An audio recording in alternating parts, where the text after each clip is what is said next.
the German Medical Association finally just apologized for the profession's role in the Nazi atrocities, 65 years after 20 physicians stood trial in Nuremberg. During the trial, the Nazi doctors argued that their experiments were not unlike previous studies by researchers in the United States, like Dr. Strong's injection of prisoners with the plague. Nazi doctors were hung. Dr. Strong went on to chair a department at Harvard. And we were just getting started. The few examples the Nazis cited were nothing compared to what the American medical establishment started doing after Nuremberg. After all, prisoners are much cheaper than chimpanzees. Much attention has focused on our Cold War radiation experiments, which remained classified for decades. Declassification, the American Energy Commission warned, would have a very poor effect on the public, because they described experiments performed on human subjects, including the actual injection of plutonium into the body. Subjects like Mr. Cade, a 53-year-old colored male who got into a car accident and ended up in the hospital. Great, let's inject him with plutonium! Who else is powerless besides patients? How about kids? At the Fernald School for the Mentally Retarded in Waltham, Massachusetts, who were fed radioactive isotopes in their breakfast cereal. Tricks are for kids. Despite the Pentagon's insistence that these were the only feasible means of developing ways to protect people from radiation, researchers have since come up with a few ways that don't violate the Nuremberg Code, which states the only time doctors are allowed to do experiments that may kill or disable people if they themselves are willing to sign up to be experimental subjects as well.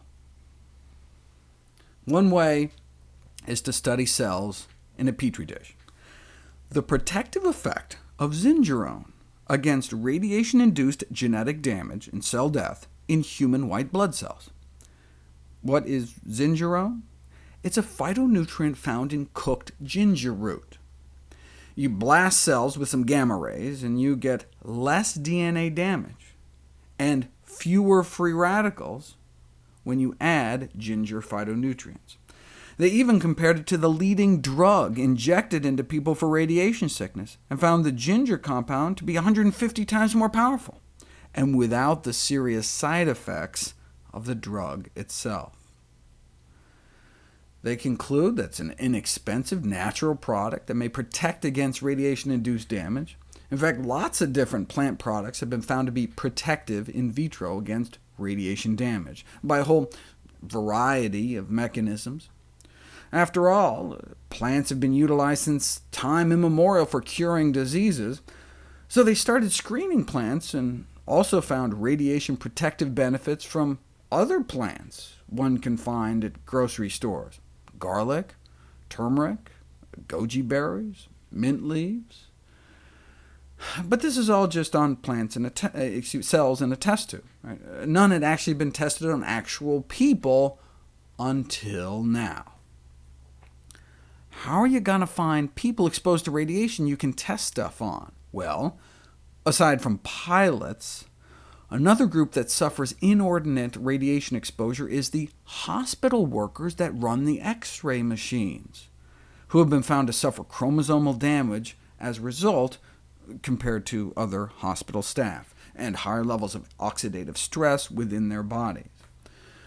Although X-rays can damage DNA directly, much of the damage is caused by the free radicals generated by the radiation.